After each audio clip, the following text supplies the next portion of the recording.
I am going to try to make this as high signal to noise ratio as possible because Will Durant is pure signal and no noise, and I'm feeling kind of fired up. So we're getting straight to the topic today, no intros. The first part of this book deals with Socrates, the life of Socrates and his philosophy. And the main question he asks in the beginning is, why was Athens the hub? Like, why did it happen in Athens? Why did all of this intellectual flourishing happen in Athens? Like, it's odd. Like, there's got to be something going on. And effectively, Will Durant's theory is that when you go back to that time, Xerxes tried to invade. If you know the movie 300, it's like that. He tried to come in, take over. Sparta and Athens teamed up and said, get out of here, Xerxes, not today. When they did that, Athens was the naval power. Sparta was the army, land-based power.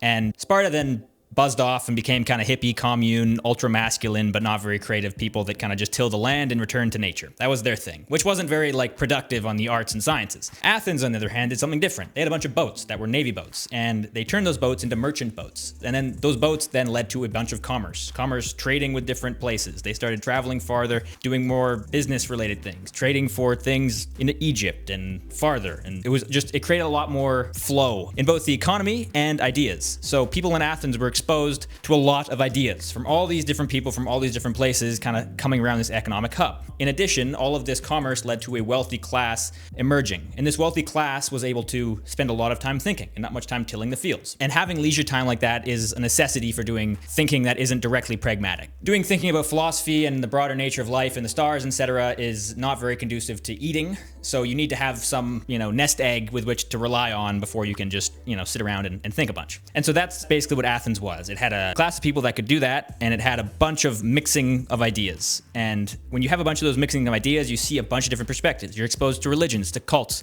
to ideas, to arguments, to 1,000 different people with 1,000 different beliefs, and you begin to have a little bit of skepticism around all of them. And this, as Will Durant says, is the birth of philosophy, is when you begin to doubt. Stepping into doubt of your own axioms, ideas, your iron-tight held beliefs, when you begin to doubt, that is when philosophy starts. It's the true stepping into thought. And Athens at that time was just ripe for all of that stuff. And then out of the ether comes Socrates. And we'll leave it there, because this video is just going to be about Athens. So next episode of this series is going to be diving into the life of Socrates and his ideas. So if you'd like to follow along the journey, we're posting daily. Please subscribe. Without further ado, ladies and gentlemen, take it easy. I love you. Godspeed. And I'll see you in the next one, which is going to be tomorrow.